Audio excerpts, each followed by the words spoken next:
أن أرحب بالدكتور زياد أبو دقة، مؤسس والشريك ومدير شركة ستون وينجز لتجارة الأعلاف، الشركة الرائدة في مجال تجارة وصناعة الأعلاف في الخليج. نرحب بك أبو عبد الله بداية. الله يحييك. السلام عليكم. هلا، حياك الله أخوي أبو حسن، الإعلامي عبد الله الجعيل في بودكاست الهجن. وفرصة سعيدة اللقاء، إن شاء الله يكون لقاء متجدد.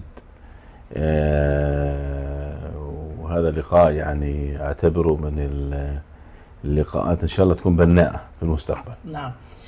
أبو عبد الله، إحنا يعني عايزين ناخذ إضاءة على من هو الدكتور زياد أبو دقة.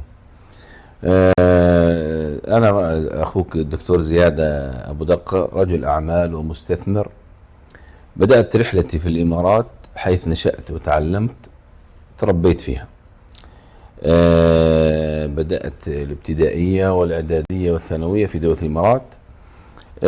بعد انتهائي من مرحلة البكالوريوس والماجستير انتقلت لوظيفة حكومية في داخل الإمارات، ومن ثم إلى العمل الحر والاستثمار في أبو ظبي. واليوم سأشارك يعني معكم قصة التحديات التي واجهتنا والدروس المستفادة التي تعلمتها من خلال مسيرتي في دولة الإمارات العربية المتحدة وخصوصا في أبو ظبي.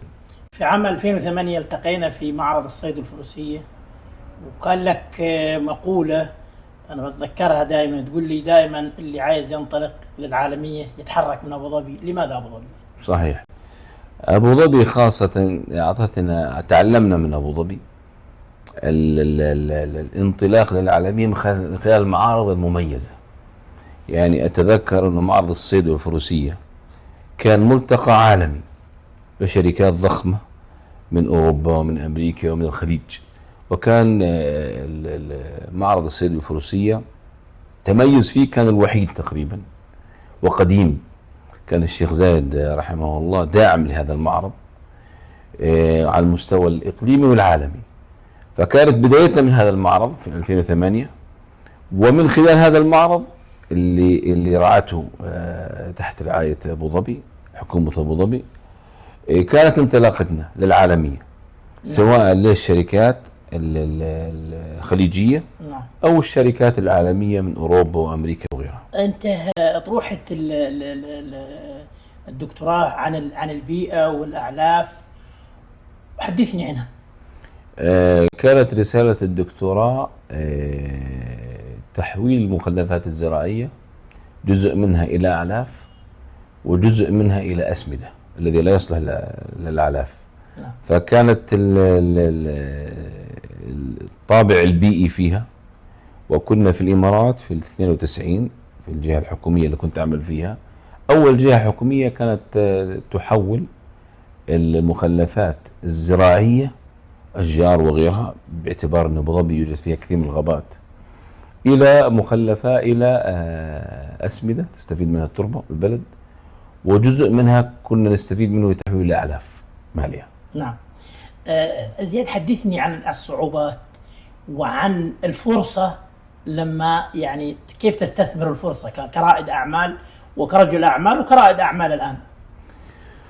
بدأنا احنا في 2008، انطلاقتنا كانت في أبو ظبي، ومن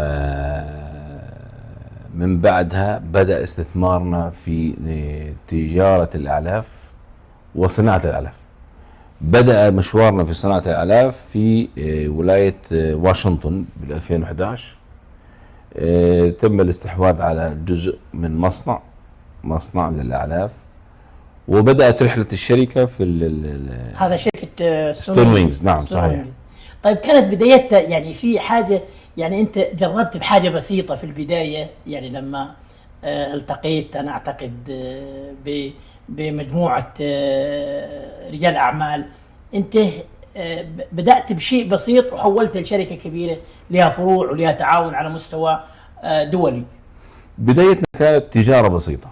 نعم. أنا عندي دائما النظرية في الاستثمار، أنك تبدأ من الآخر، زي ما بيقولوا بالإنجليزي باكورد. بدأنا في التسويق، في التجارة. نعم. كشركة تجارية. نعم. فلما نجح معنا هذا الإطار أو هذا العمل التجارة، رجعنا نقطة إلى الخلف للتصنيع، أو دخلنا لنا في مجال الصناعة. نعم. باعتبار أن نجحنا في التجارة وبدأت لنا علاقات حتى في الخليج مع شركات خليجية. نعم. تصدير إليها. تم الاستحواذ على شركة صناعية في أمريكا، الولايات المتحدة الأمريكية، في ولاية واشنطن. نعم. ومن خلالها كانت هاي بداية أو نواة الاستثمار الصناعي خارج دولة الإمارات العربية المتحدة. في زمن كم طورت ويستن ستون وينجز؟ طورتها وصار لها فروع في دول مجلس التعاون إضافة إلى الفرع الرئيسي. بدأنا في 2008، بدأ الاستحواذ في 2010. بدأنا العمل كمصنع مستقل نملكه كشركة إماراتية 100%. نعم. في 2011. في 2011 في ولاية واشنطن. في 2016 عملنا نفس المصنع بالشركة الأمريكية، تابع لنا للشركة الأمريكية، في ولاية كاليفورنيا. وبدأنا بالتصدير من ولاية واشنطن وكاليفورنيا إلى الصين، إلى كوريا، إلى اليابان، وإلى دول الخليج، باعتبار أنه الاقتصاد الأمريكي كان يساعد الشركات الإماراتية للاستثمار الحر داخل الولايات المتحدة الأمريكية. فهذا كانت لنا يعني حافز. بدأنا في 2011 في ولاية واشنطن، ثم في ولاية كاليفورنيا في 2016 للتوزيع من داخل أمريكا لمنتجاتنا في اليابان وكوريا والصين. عندما بدأت الصين باستهلاك الكميات من الأعلاف، زائد دول الخليج. نعم. طيب ابو عبد الله، الان الاعلاف عموما يعني تعتبر بالنسبه للدول من جزء من الامن الغذائي او جزء من الامن الاستراتيجي. حدثنا عن اهميه الاعلاف، اهميه الثروه الحيوانيه. حدثنا من منظورك، او كيف بتشوف انت؟ الاعلاف مرتبطه بالثروه الحيوانيه في اي دوله. تمام. باعتبار أن هذه تدخل في السلسلة الغذائية للإنسان. أي ثروة حيوانية في أي بلد تعتبر مخزون استراتيجي للأمن الغذائي. نعم. بحيث حدث عندك أي حدث أو طارئ، كارثة طبيعية، كارثة غير طبيعية، يكون عندك هذا المخزون اللي هو الثروة الحيوانية داخل البلد اللي أنت تعيش فيها. بال2007 قررت حكومة أبو ظبي والإمارات وقف زراعة الأعلاف وللحفاظ على مخزون المياه الاستراتيجي، واستبداله ببرنامج دعم ذكي واستيراد الأعلاف من خارج الدولة. انطلاقتنا كانت في البداية 2007-2008. فوجود الثروة الحيوانية لابد من وجود أعلاف غذاء لها. نعم. الغذاء لها لابد يكون عندك أي دولة في الخليج وبالذات الإمارات مخزون من الغذاء للحيوان اللي هو الأعلاف. نعم. سواء كانت الخشنة أو الناعمة أو الحبوب. ففي هذه الفترة بدأ برنامج الدعم الغذائي، بدأت شركتنا تشارك فيه مع حكومة أبو ظبي 2008. شاركنا بجزء بسيط منه. وجود الأعلاف كمخزون استراتيجي للثروة الحيوانية يدعم هذا الفكر وهذا التوجه. هذا الفكر، بحيث يكون عندك ثروة حيوانية موجودة تنميها بوجود الإمدادات المستمرة والمخزون الاستراتيجي عندك داخل المنطقة. حناخذ استراحة بسيطة قصيرة، بعدها حنتحدث عن أعلاف الTMR أو الأعلاف الصحية للحيوان، وهذا أنت لك برضو أطروحة فيه أو لك رأي فيه. أعزائي المشاهدين، فاصل قصير ونواصل مع الدكتور زياد أبو دقة وحديثه الممتع عن الأعلاف وعن الثروة الحيوانية وعن تجربته في هذا المجال.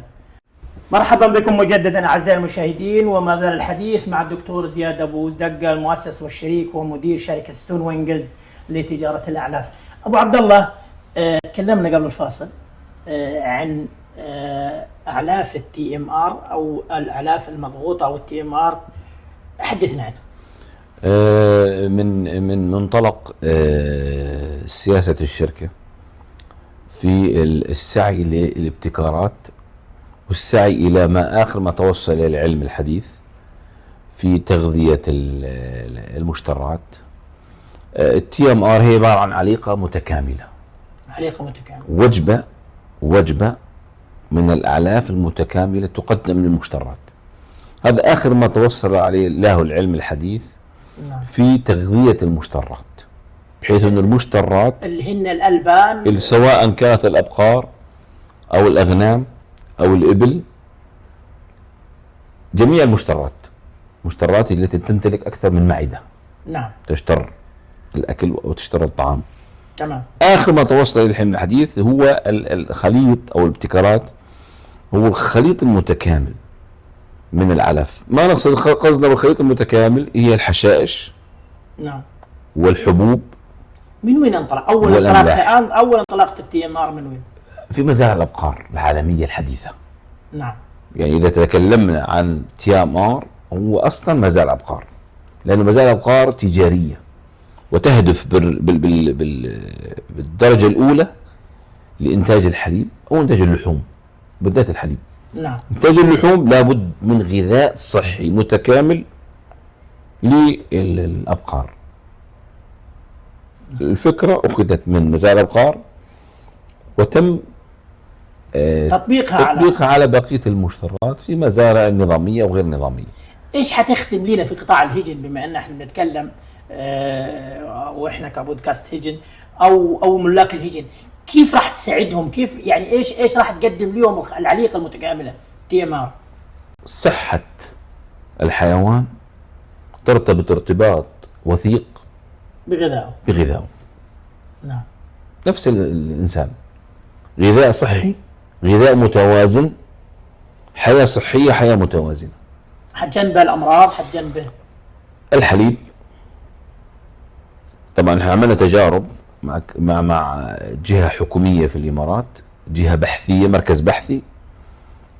قمنا بالتجربة على مدار مرتين، مرحلة أولى ومرحلة ثانية، وفي المرحلتين النتائج كانت مبهرة على قطاع الإبل وقطاع الأغنام. نعم. قطاع الإبل كان هناك في فرق ظاهر وملموس في اللحم، في زيادة اللحم، في نوعية اللبن أو الحليب، في الوبر، في صحة الحيوان نفسه كإبل. نعم. كذلك نفس الشيء في الأغنام، كانت النتائج مبهرة. حتى هذه الجهة البحثية في أبو ظبي يعني من باب التأكيد على نتائج المرحلة الأولى ارتأت أو طلبت منا فعل مرحلة ثانية حتى يتأكدوا من النتائج مطابقتها للمرحلة الأولى، وأبشرك المرحلة الثانية نتائجها أفضل كمان من الأولى. طيب بالنسبة للتكاليف؟ الجيد أن التكاليف في التي ام ار أفضل بكثير وأرخص، وبالعكس يمكن إنتاج هذا الصنف داخل الدولة، يعني يكون صنع داخل دولة الإمارات، صنع في أبو ظبي. نعم. هذا المنتج، وننقل هذه التجربة من أبو ظبي الفريدة، التجربة الفريدة، نعم، إلى باقي دول الخليج، بحيث أنه توفر على المربي الاعتماد أو التنوع في التغذية. خلاص أنا أقدم لك وجبة متكاملة صحية تغنيك عن الطبيب البيطري، تغنيك عن الأملاح، تغنيك عن الحشائش، تغنيك عن المكملات، تغنيك عن الحبوب. في سؤال هنا بالنسبة للركض الجري أو بالنسبة لسباق الهجن، تعتقد أن العليقة دي حتفيد؟ كما ذكرنا سابقا، صحة الحيوان بصحة غذائه. إذا أعطيته غذاء متوازن، نعم، هذا سينعكس على كل شيء في الإبل، سواء كان مزاينة، سواء كان ركض، سواء كان حليب، لحم، سينعكس بشكل يعني أتوقع ليس له مثيل في أي أنواع من أنواع التغذية الأخرى. لأنك إذا أعطيت المشترات الغذاء المتكامل المتوازن لدرجة البي اتش، هي الحموضة المتوازن إلى المعدة، يعني يرتاح ويكون أداؤه أفضل وجيد، بحيث أنه تأخذ منه ما تريد. لبن لبن، ركض ركض، ولكل مستهلك نهائي من المشترات خلطة معينة، بحيث أنها تكون تخدم هدفك منها، سواء كان للتسمين، سواء كان للمزايدة، سواء كان لللبن أو مركاض وغير ذلك. وهذه التجربة ستكون الأولى بطبعها في أبو ظبي إن شاء الله، ونأمل أن ننطلق من أبو ظبي إلى باقي دول الخليج. السؤال اللي بيطرح نفسه، أنت كأبو عبد الله كيف شايف البيئة الاستثمارية، وكيف شايف تشجيع أبو ظبي للمستثمرين لك ولغيرك لأقرنائك، يعني كيف بشوف؟ والله تعلمنا احنا في أبو ظبي وفي دولة الإمارات العربية المتحدة خاصة، باعتباري تربيت فيها، وكانت حياتي المهنية الحكومية وحياتي في ريادة الأعمال قرابة يعني عشت في الإمارات قرابة 45 سنة. تعلمنا فيها أولا الانفتاح على العالم باعتبار وجود فوق 200 جنسية فيها. نعم. تعلمنا فيها الالتفاف حول قادتنا، تعلمنا فيها حب الوطن الذي تربيت فيه وتعيش فيه وأولادك فيه، حتى وإن كنت يعني لا تملك يعني جنسيته، لكن أنت هذا وطنك. نعم. وطنك تربيت فيه، رزقك فيه، أولادك فيه، وبعد الله عز وجل غنيت فيه. ما شاء الله. كنا فقراء أغنانا الله بإيش؟ بالإمارات. نعم. فهذا الشيء يعطيك الحافز كمستثمر عربي عاش وترعرع في الإمارات للانطلاق للعالمية من هذا المكان. ما شاء الله.